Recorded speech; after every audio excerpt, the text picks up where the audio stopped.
Last time we described how the German units were on their last legs, and how that was the given reason for why they were forced to stop. But I suggested that there was another reason, often left out of the history books, that may be a better explanation for the failure of Paulus' second offensive. Not only does this other reason explain why they stopped, but also why they didn't have enough manpower, or why they didn't have enough tanks, or why they didn't have enough ammunition.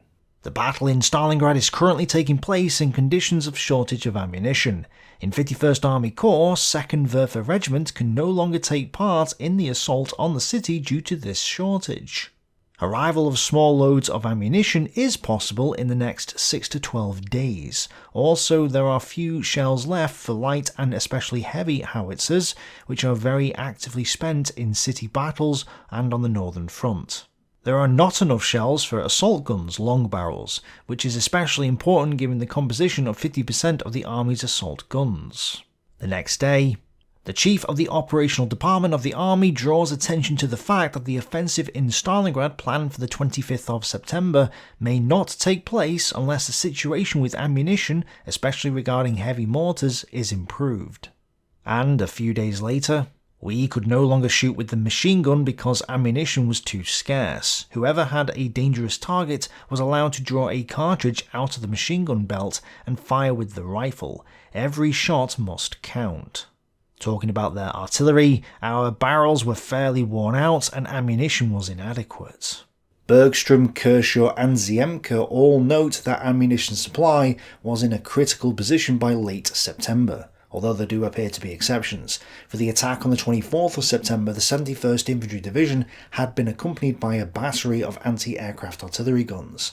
And the reason why was because they had an unlimited amount of shells, suggesting that they had received a trainload of supplies of anti-aircraft gun ammunition. But it wasn't just ammunition. There was a shortage of tanks. Although this isn't technically true.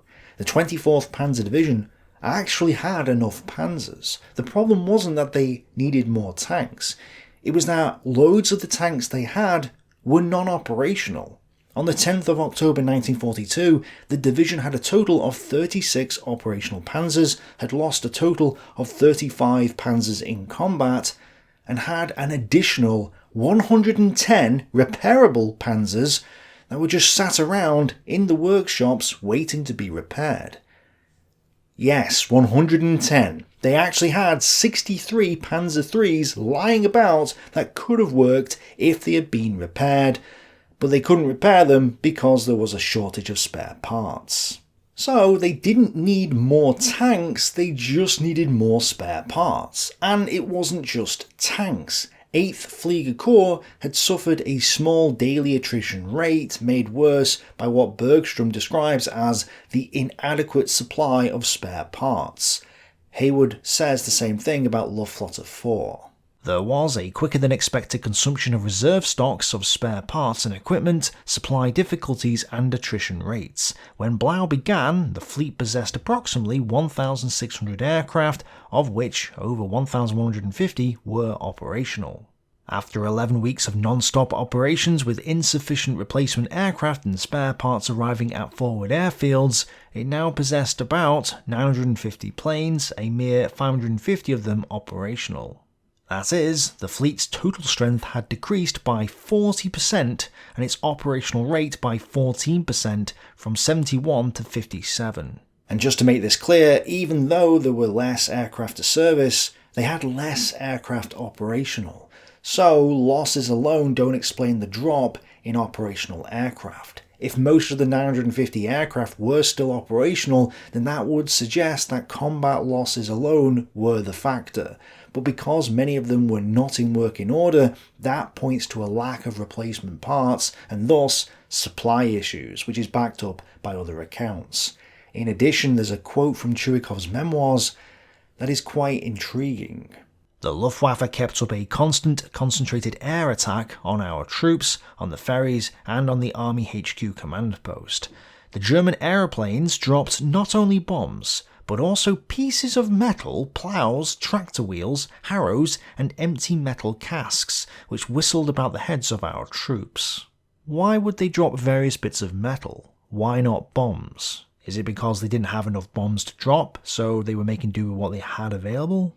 Well, Hayward disputes the claim that the Luftwaffe dropped pieces of metal, although he does say that there was a bomb shortage, confirming that there was supply problems. However, I would like to point out that it wasn't just Yurikovs saying that the German planes weren't dropping bombs.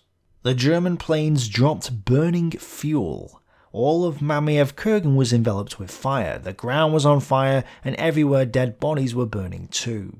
Obviously, two anecdotal accounts don't necessarily confirm that the Luftwaffe resorted to dropping metal and burning fuel. But given the fact that there was a bomb shortage and an ammunition shortage and a spare parts shortage and other shortages as well, including a manpower shortage, it's not unreasonable to assume that the Luftwaffe may have resorted to dropping farming equipment on the Soviets to make up the shortage. Anton Jolly has also informed me that they did drop metal and empty barrels for psychological reasons. They made demonic noises as they flew through the air. So I am going to disagree with Hayward and say that they did drop metal, but whether that was primarily because of the lack of bombs or whether it was for psychological reasons, it's not certain. Perhaps it is both.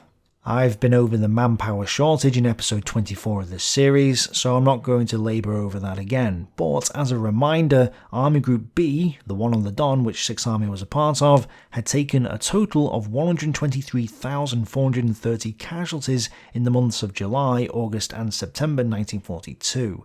They had received 52,400 replacements, meaning that they had a deficit of 71,030 men at the start of October 1942. In that episode I actually said that there had been poor staff work but also a recruitment issue which caused this issue. However, I mentioned that there was another reason relating to this which I would come back to talk about in the future. Well, here we are, let's talk about it.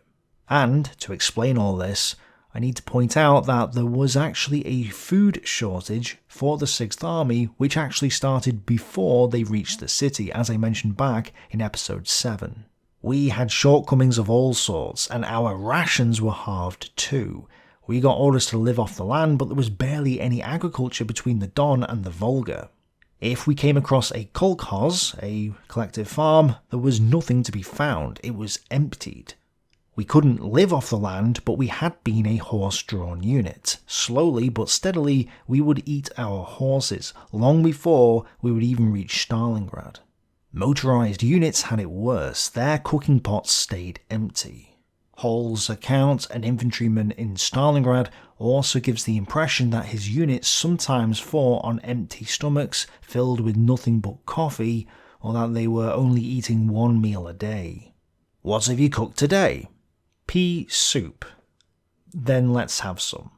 While eating this tasty soup, it occurred to me that I'd had nothing to eat throughout the whole day, not even a bite. At one point my company Truppführer had handed me his field flask and I gulped down a few mouthfuls of lukewarm coffee. Now, under the cover of darkness, every one of us was able to fill up, even the sentries made it after they were relieved. The next day, Hall writes, towards 0400 hours, hot coffee was brought to us at the front. The hot coffee raised our spirits, stilled our hunger pangs, and made the world seem a little rosier. Again, on this day, it appears he only ate one meal in the evening, and there are other instances of this sort of thing throughout his account and in others. Then I celebrated the departure with Hellermann in a rearward regimental bunker. The banquet consisted of potatoes in their jackets, butter and onions, a delicacy after the long weeks of dried vegetables. Yet another says, we hadn't eaten potatoes, vegetables or fruit for many weeks. A supply column that we sent to the Ukraine had not returned. The perpetually scarce petrol was so rare that we Essenholer only brought warm food and coffee, known as YouTube censorship, into the forward positions once a day, and that meant during the night. We need to ask a few questions. Why were they only given pea soup, or dried vegetables, or coffee? Why not something more substantial? You'd think that soldiers would receive fresh meat, veg and bread. Well, this does actually tie into what the official German history says about the food situation. It turns out that there was a shortage of all those things: meat, veg, and bread. 6th Army's advance into the agriculturally unproductive steppe had led to a quick reduction in the opportunities for it to find its food supplies locally. Serious shortages appeared in the provision of rough and hard fodder for the army's horses, numbering over 100,000, and in potato and vegetable supplies for the troops. Cattle stocks also diminished towards the east. By September, a regular meat supply from within the area of operations was scarcely possible any longer. By October, however, the army depended on the bringing up of huge treks of cattle from areas further back. As it was doubtless whether these would reach the army area before the onset of the muddy period, supplies of some 1,500 tons of canned meat per month now became an urgent necessity. Stocks of flour and bread grain, sufficient until September, ran out the following month, largely also because of the shrinking of the army area, so that the army was almost completely dependent on supplies of flour being brought up to the front. And this goes right back to what we talked about in part 2 of episode 1 of this series. One of Hitler's main beliefs was that he hated international Jewish finance, which he believed aimed to starve Germany in order to usher in a Marxist revolution that would wipe out the Aryans and destroy civilization.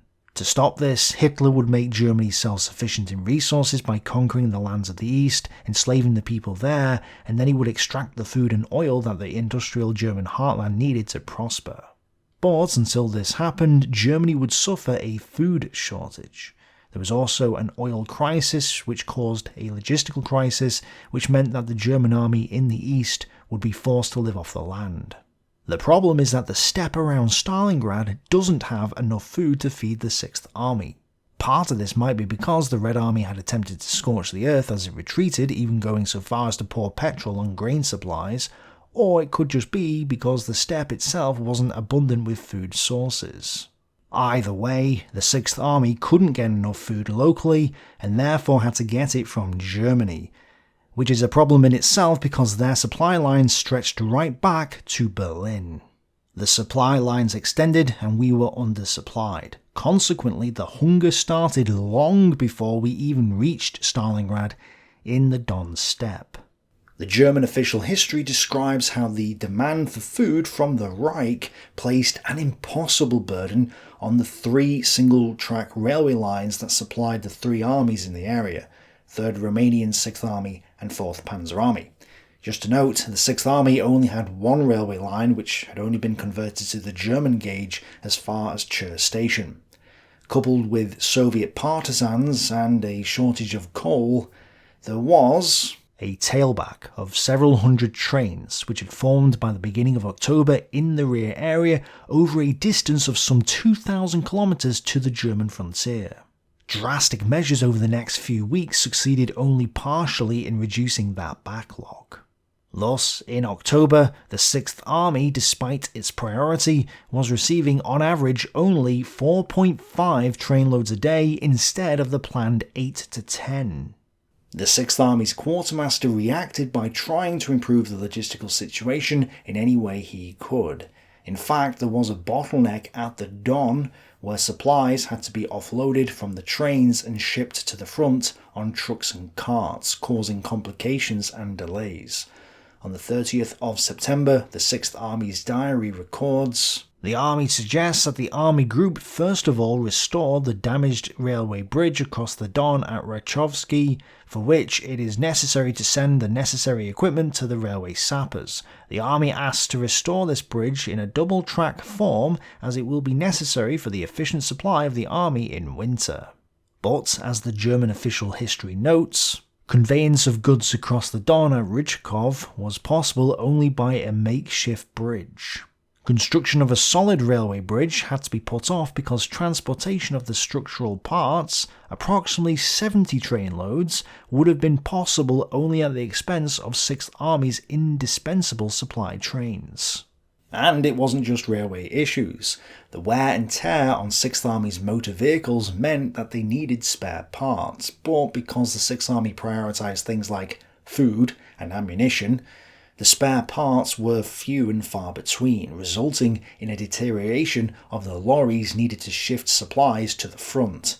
Thus, more and more frequently, horse and ox-drawn wagons had to be used, and this had a knock-on effect too. It was a good job we had these small wooden flatbeds that we call pangy wagons. They were each pulled by a pair of shaggy ponies. When they bogged down, 4 to 6 powerful fists grabbed the spokes and the wagon was back on the road again.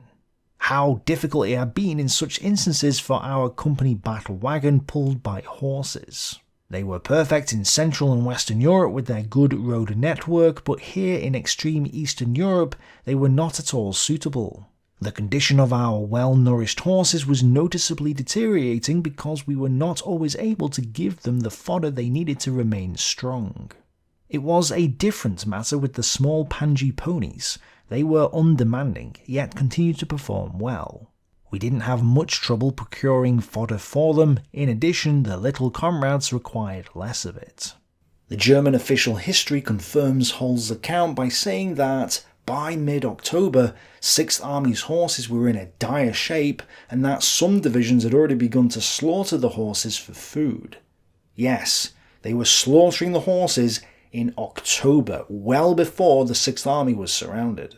The official German history then states that the steppe grass wasn't of much nutritional value for the horses, and supplies of fodder were inconsistent. It also describes how the 6th Army's quartermaster reported on the 20th of October that if the supply situation didn't improve, only half of the horses would survive the winter. And of course, relying on My Little Ponies as your primary means to get supplies from the railheads to the fighting troops wasn't ideal.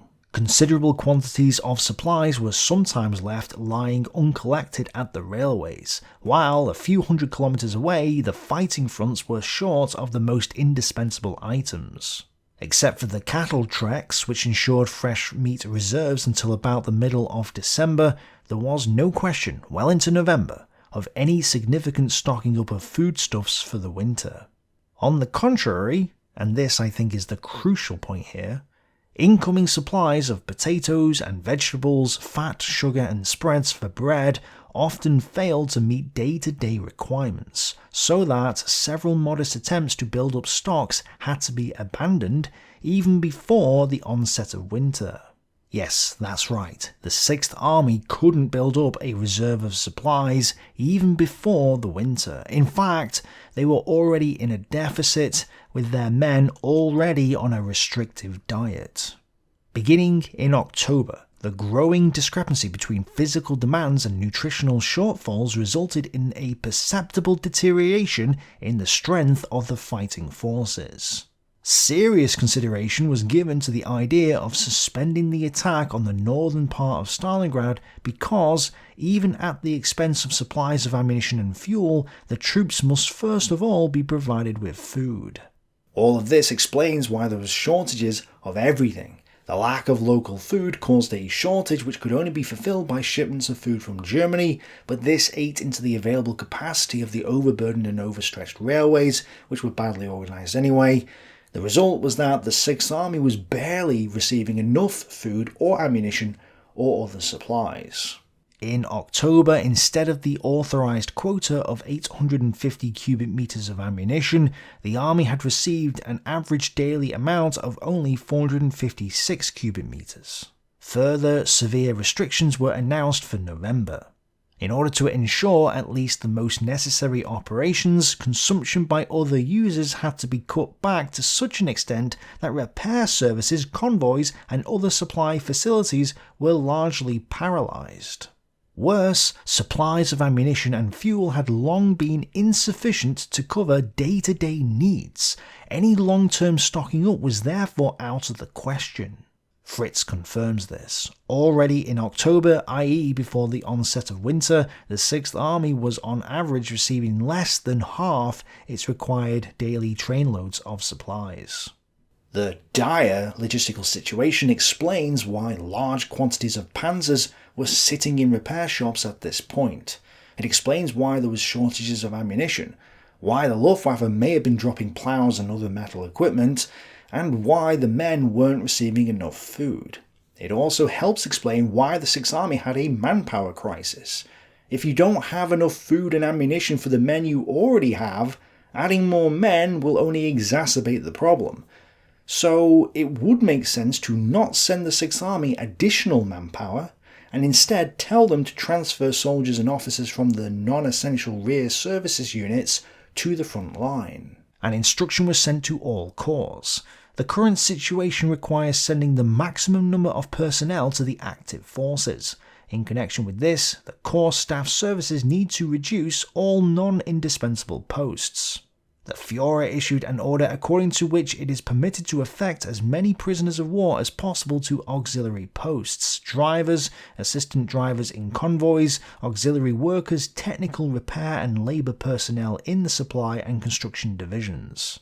Considering that prisoners of war, Hiwis, were often not given the same amount of food as the Germans, it makes sense to use them instead of another German soldier. Plus, shipping them back to the Reich would only increase the food difficulties there. Hitler then complained that the combat strength of the units were low, and, on the 8th of October, asked his army commanders to provide him with their ration and combat strengths. On the 17th of October, the 6th Army reported that it had a total ration strength of 334,000 men, but its combat strength was just 66,549 men. This doesn't include 4th Panzer Army's units that were subordinated to the army. So, did they send additional manpower to the front? Maybe a little, but instead, Zeitzler issued a companion directive to all German army commands ordering an immediate 10% reduction in headquarters personnel from army group down to divisions. The respective commands were to send the manpower thus freed to the front as combat troops. Thunderball Zeitzler also ordered that commands reduce their rear area support personnel in proportion to frontline combat losses and send those freed soldiers forward as replacements. At the same time, because of the desperate supply problems, from September, 6th Army's quartermasters were arguing for the army to withdraw from Stalingrad. This was partly why both Paulus and von Weichs were asking if they could withdraw the 6th Army behind the Don. Zeitzler seems to have raised these problems several times with Hitler. I'd like to point out though that it's doubtful that a withdrawal of this length would really have solved any of 6th Army's logistical problems. It might have helped slightly, but the logistical considerations don't appear to be the reason why this was suggested. As I said in the last episode, this proposal to withdraw was more likely to do with pressing the High Command to send them operational reserves. And even though historians like Kershaw and the official German history have blamed Madman Hitler for not allowing this withdrawal, saying that he wanted to stay in the city for prestige reasons, Hitler himself does seem to have been concerned about what was happening. To answer why the armies in the east had stopped, Hitler said this in his speech on the 30th of September 1942. There are 10,000s, and again 10,000s of kilometers of railroads that we either will repair or which we have already repaired a long time ago, thanks to the diligence, hard work and dedication of many 10,000s of German soldiers, railroad engineers, men of the Todt organization and other organizations, the Reich Labor Service and so on.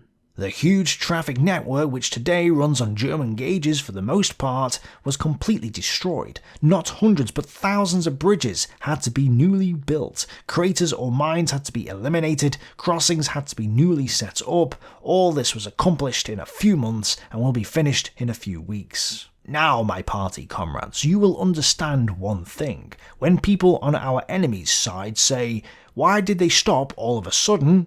then I can only reply, because we are careful, because we do not run to Benghazi only to have to run back again, but because we stop somewhere until our supply lines are back in order. I know that the German folk in its entirety has had up to now such boundless faith in its military leaders and in the accomplishments of its soldiers that it knows that there is always a reason for stopping. Not only do we put traffic in order on the tracks, but we must also build roads, since the blessed land of the proletarians and peasants regrettably does not have any roads, but only fragments of roads. The first truly mighty roads are being built now by our organizations there. Behind this, we are also organizing agriculture. After all, the area is supposed to be developed, and that is not easy, since it is not a question of simply sowing and harvesting. Rather, it is a question of making use of, that is, transporting these products across vast distances to a railroad where they can be loaded. Finally, we must restructure part of this economy. Thousands of tractors which were either damaged or eliminated must be improved or replaced by other means. I can only tell you, what has been accomplished here is simply incredible. While the front is fighting, a few kilometers behind it, the same soldiers work with sickle and scythe, cultivate the fields again, and behind them the operational staffs of our agricultural organizations move up. Obviously, a lot of this is propaganda. The soldiers were stealing food, not sowing it, and they weren't forced to stop because they were careful, but because they had run out of fuel and were running at the end of their overstretched supply lines.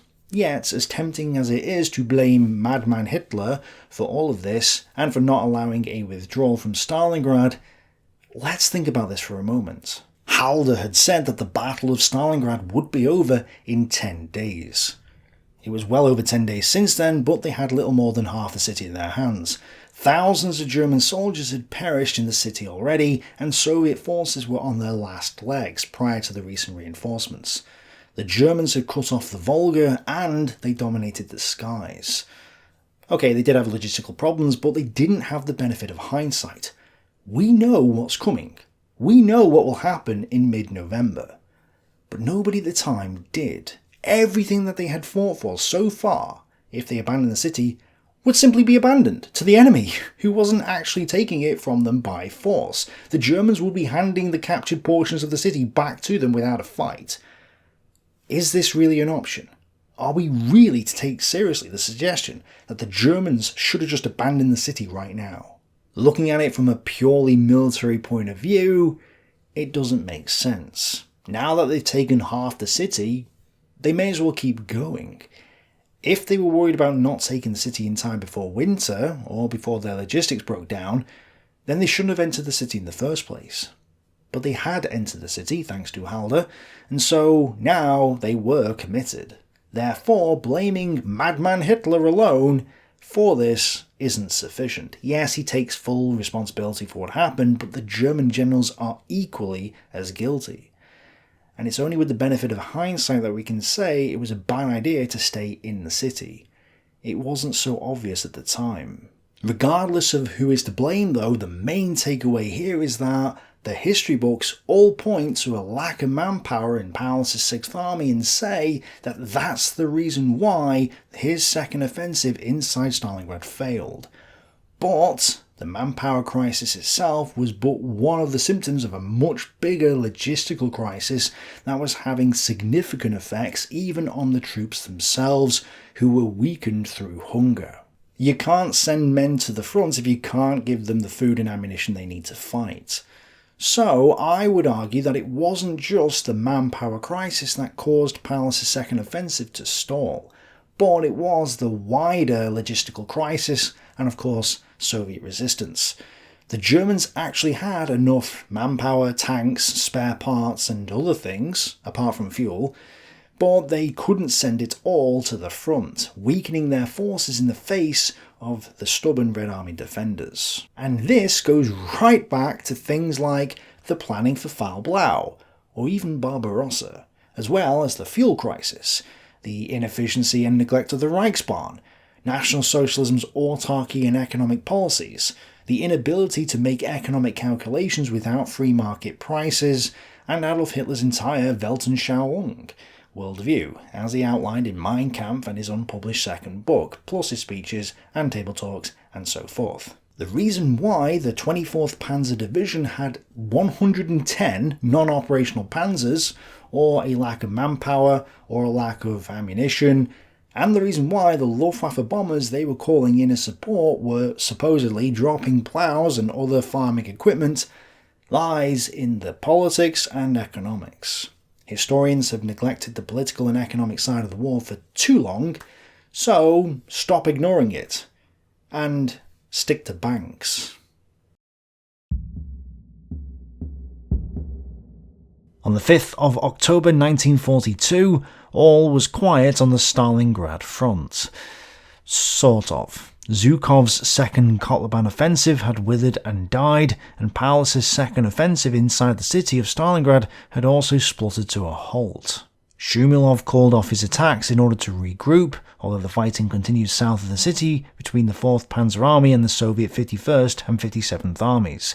This had drawn away the 14th Panzer Division and kept the 29th Motorized Division in check, preventing them from moving north to assist the 6th Army in Stalingrad, as Paulus now realised.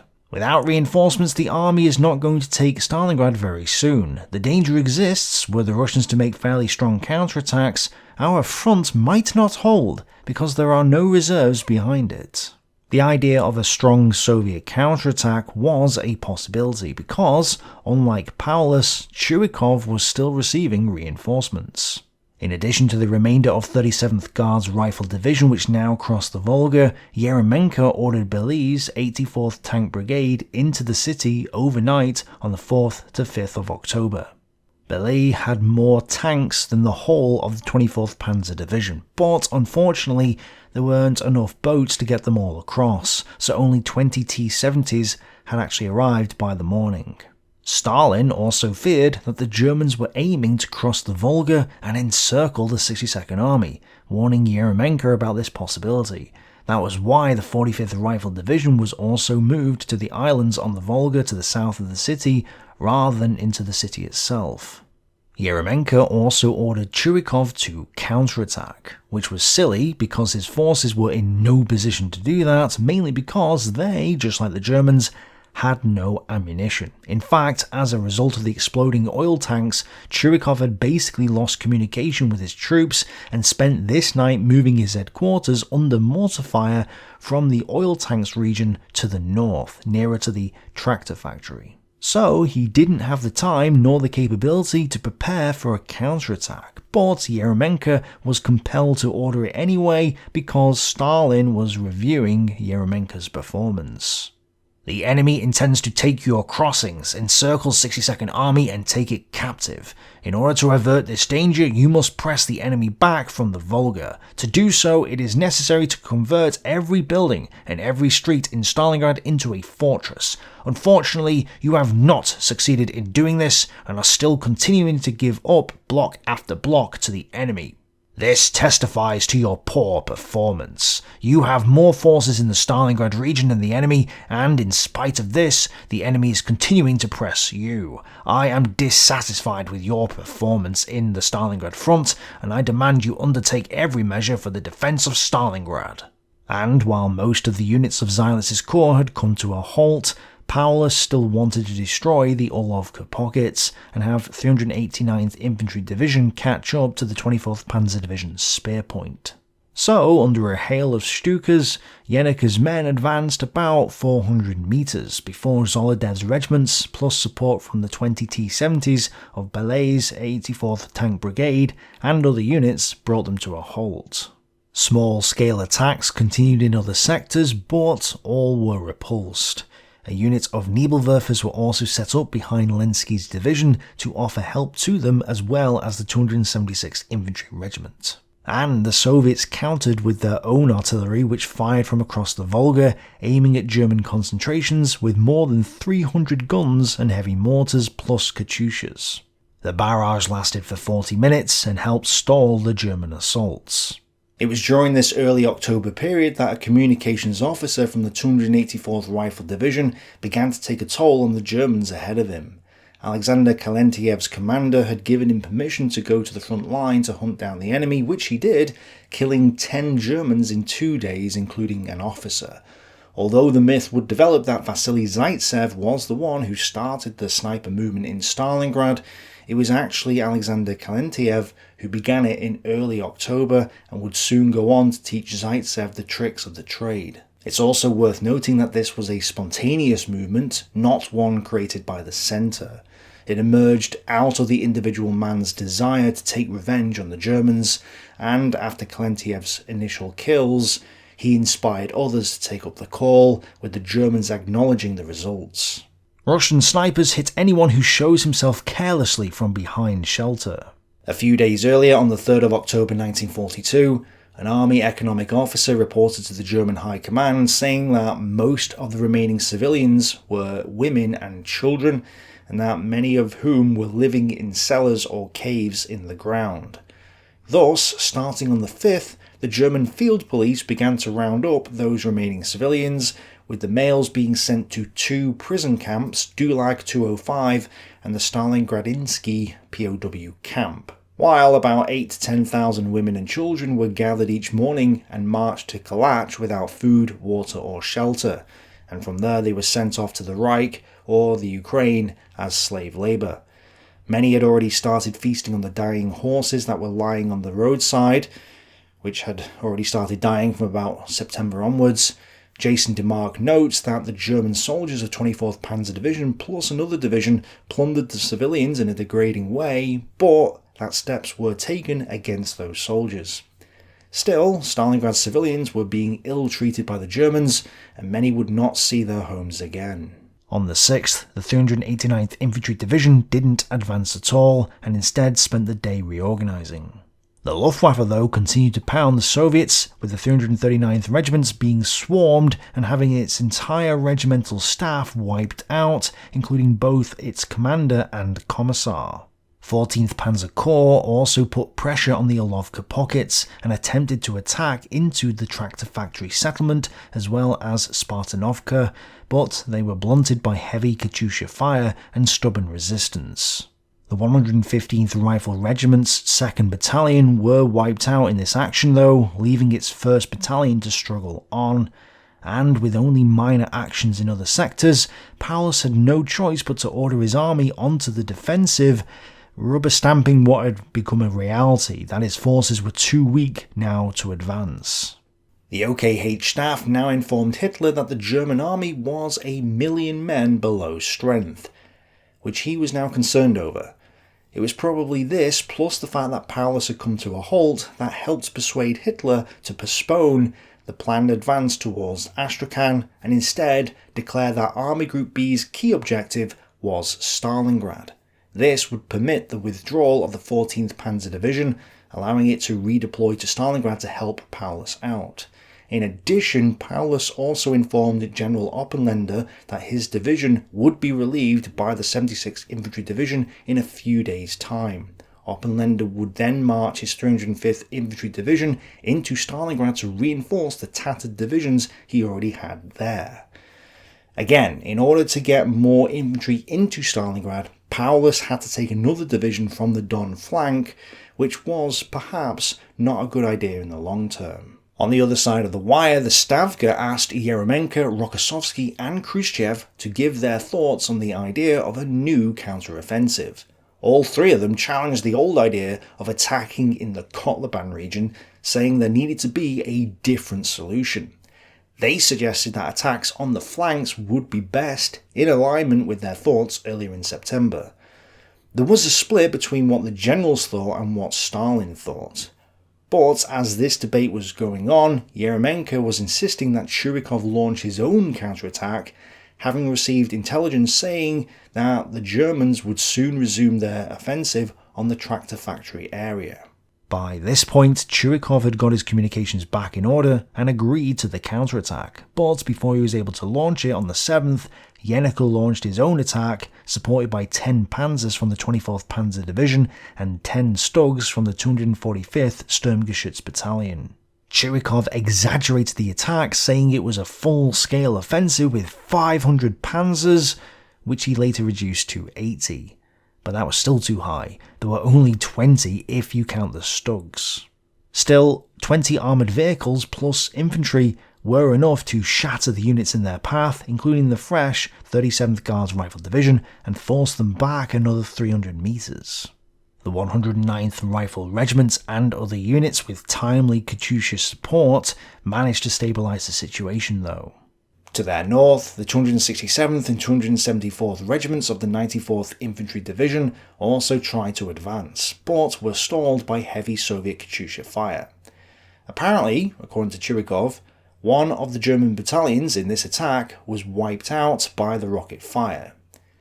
It could be true, but all the sources I have that mention it are all getting their information from Yurikov, who doesn't say which battalion was wiped out, so it's hard to verify this. Nonetheless, Paulus was forced to halt all his attacks, even the minor ones, in order to rest, refit, and hope for more reinforcements. During the early hours of the 8th of October, a group of about 70 men managed to escape from the 1st Orlovka pocket, with another 120 men from the 2nd also managing to reach friendly lines. The rest, about 3,000 men, had been wiped out in 11 days of fighting. In the centre, Zana shifted some of his units around, moving the 100th Jaeger Division's Cycle Battalion into the area where the 2nd Battalion of the 227th Jaeger Regiment was, allowing it to move north and replace the 1st Battalion of the 54th Jaeger Regiment. So bad was the manpower crisis that the OKH now ordered all headquarters above division level to release 10% of their personnel as replacements, and support units not engaged in fighting were also ordered to form alarm detachments to respond to sudden emergencies. It was also on this day that von Weichs, obeying Hitler's instructions, ordered Paulus to prepare another attack on Stalingrad to be launched no later than the 14th of October. The aim this time would be to seize the tractor factory and the brick factory just below it, then move south and take the Barricade factory. Paulus, though, and his staff were appalled by this order, knowing that their units were on their last legs. But the 305th Infantry Division had started to be relieved by the 76th Infantry Division, and Oppenlinder's troops were now marching towards Stalingrad. So Paulus would have additional troops for the upcoming attack. Now, you might think that this would be a good time for both sides to catch their breath and bring up reinforcements. But no. The Stavka ordered Rokossovsky's Don front to resume its attacks to the north of the city. Yes, a third Kotlebane offensive, and the fourth in the area after the original Kotlebane counteroffensive. Because obviously, since the others had been so successful, this one definitely would be, right? Rokossovsky was reluctant to attack since he knew that his men were still fatigued from the previous offensives. He actually went to the trouble of describing the German positions and explaining why they were impossible for his broken forces to overcome. As a result of months of fighting, the rifle divisions of 1st Guards, 24th and 66th Armies are severely weakened and consist of no more than a battalion of bayonets in each division. But it didn't matter, he had to attack, which he dutifully did on the 9th. The 1st Guards and 24th Armies assaulted the German front once more and basically did nothing. In fact, this attack would only last 3 days, dissolving on the 11th of October, having achieved nothing of note. On the one hand, this was probably the weakest of the Kotlebane offensive so far and could probably be classed as a waste of time, at least practically. But on the other hand, Glantz argues that the constant headbutting until exhaustion reminded Paulus about his vulnerable flanks, distracting him and possibly causing him to change his tactics. So, in a sense, this was a sacrifice of thousands of lives just to make the enemy commander worry. I'll let you decide if it was worth it. Now, there is a bit of a debate regarding who came up with the Operation Uranus counteroffensive. In the post-war era, Yeremenko claimed that he was the one who came up with the plan, and his account is backed up by Khrushchev. Yeremenko said that it was on the 9th that he suggested that Rokossovsky shouldn't attack in the Kotlebane region, and instead proposed an attack from the Kletskaya and Sirotinskaya areas, aiming for Kalach. He also said that an attack from the Lake region south of Stalingrad would meet up with Rokossovsky's forces at Kalach, which would encircle the 6th Army and cut its communications. And Glantz says this was a significant evolution of the counteroffensive plan first devised in late September. Although there were significant differences between Yeremenko's proposals in early October and the final plan for Operation Uranus, archival evidence makes it abundantly clear that Yeremenko himself suggested the general concept for the counteroffensive. Glantz says that prior to this point the idea had been to attack the immediate flanks of 6th Army rather than attacking further away from Stalingrad with the aim to encircle it. and that Yeremenko's proposal may not have been the first time this was discussed, but it was the first time that it stuck, with Stalin seriously considering it for the first time. Glantz also says that Rokossovsky then also gave his recommendations, challenging once again the old idea of attacking in the Kotlebane region and saying there needed to be a different solution. With his generals telling him that the old idea of attacking at Kotlebane was futile, Stalin was therefore convinced by Yeremenko's new solution. But Anton Jolly has explained to me that Yeremenko was distorting what really happened to paint himself in a better light and downplay Zhukov's role in all of this. In fact, Vasilevsky had already informed Yeremenko on the 6th of October that the main lines of operation would be from the flanks of the 6th Army, including the south. Yeremenko then sent his own proposal on the 9th, but it was so bad that Anton Jolly says it's hard to take it seriously. The forces proposed were much too weak, the schedule was completely unrealistic. The cavalry was given the lead role. One of its major objectives was the destruction of the German depots at Kotelnikovo, which looked like a raid without a future. The base for his main strike was Kletskaya, while Serafimovich would be chosen for the real operation. This was why Glantz said that there were significant differences between Yeremenko's proposal and the final Uranus counteroffensive, because what Yeremenko proposed was a joke, and probably didn't influence the final plan much at all, especially because the plan was already being developed by the time Yeremenko submitted his proposal. Isayev comes to a similar conclusion, saying that it was the Stavka and the Soviet General Staff that came up with the plan, and that the plans developed by the front headquarters were of limited value. The plan for a diversionary raid of cyclopean scale, proposed by Yeremenko and Khrushchev, has only a distant relationship to the plan for Operation Uranus. All of Yeremenko's and Khrushchev's claims of authorship are, at best, laughable. So, Glantz is probably incorrect here. Operation Uranus wasn't Yeremenko's plan, it gradually evolved over time, largely as a group effort by the higher commands. However, the 9th of October was perhaps a significant turning point with Stalin himself, who issued an incredibly important order which would have massive ramifications on the Red Army for the rest of the war. This was Order Number 307. Soviet commissars and political officers were finally reduced in power, and for the first time since the 16th of July 1941, Red Army commanders at all levels were given full control of their units. The Red Army now had unity of command, and Stalin's trust. Prior to this point, Stalin hadn't trusted his subordinates. He viewed the army with suspicion, which is why he flooded it with party commissars. Now he gave the army commanders his trust, coincidentally at a time when Hitler was becoming increasingly distrustful of his generals. This meant that the Red Army now had a professional command structure, which would have big consequences moving forward. On the 10th of October, the 3rd Romanian Army had fully deployed in its positions on the Don.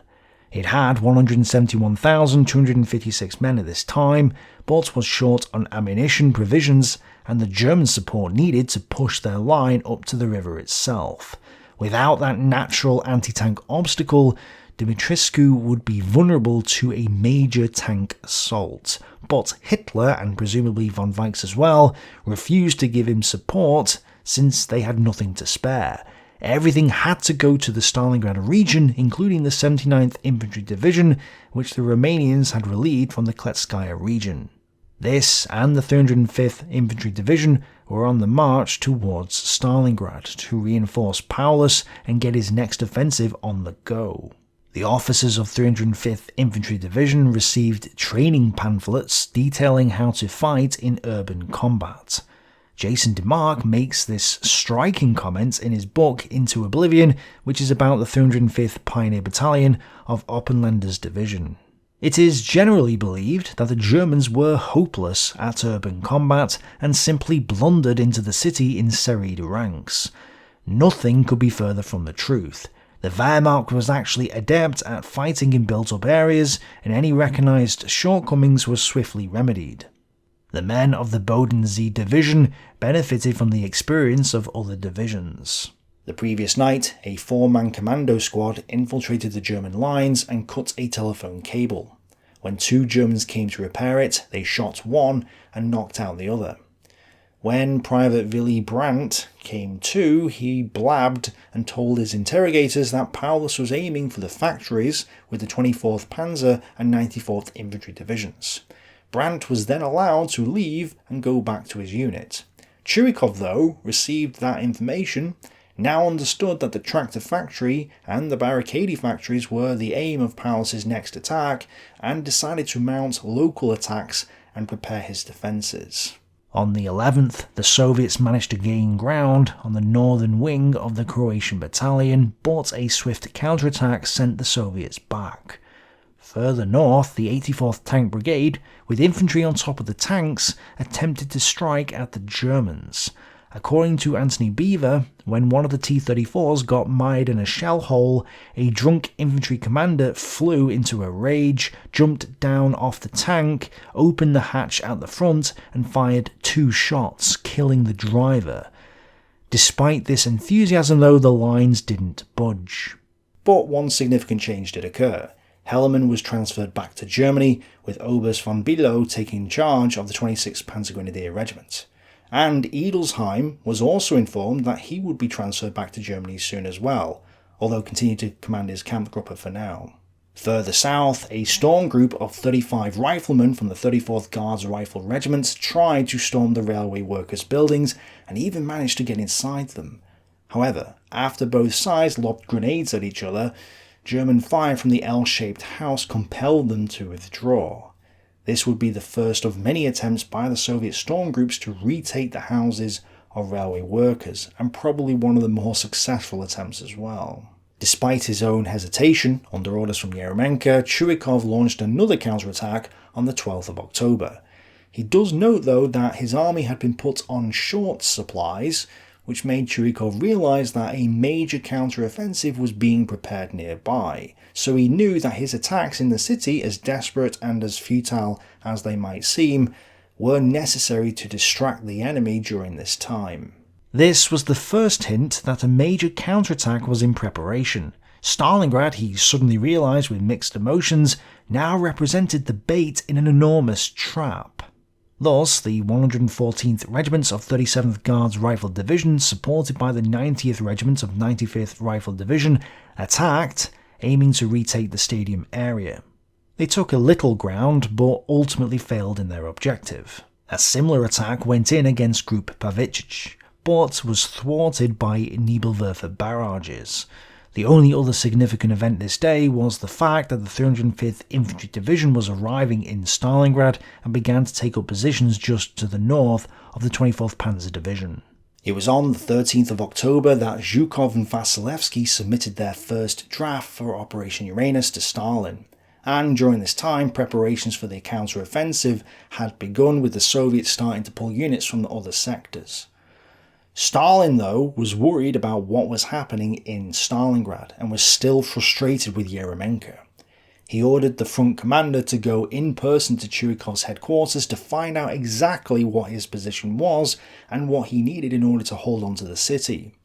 Yeremenko wouldn't get into Stalingrad until the 16th, but it's clear that the Soviet command still believed that Stalingrad might fall, even at this stage. Yurikov therefore was forced to prepare as best he could for Paulus's upcoming attack. He organised detachments of workers' militias inside the tractor factory, the barricade factory, and the Red October factory too. These men, who worked to the last minute repairing weapons and improvising a variety of devices for street fighting, hung ammunition belts across their overalls, picked up grenades, rifles or anti-tank weapons, and still in their working men's flat caps took up positions in the firing points or bunkers with Red Army men. Paulus meanwhile was busy assembling his forces for the next attack on the city. German Stukas and artillery began to soften up the Soviet positions ahead of the next assault, due to start the next day, but it appears that not all the ammunition trains had arrived, so there was a shortage of munitions for the upcoming attack. Would Paulus's third offensive inside the city of Stalingrad succeed? Would they take the impressive tractor factory? Would the logistics crisis get better or worse? And would Yurikov hold out with the ragtag formations he had in the area? We'll find out next time. Thanks for watching, bye for now.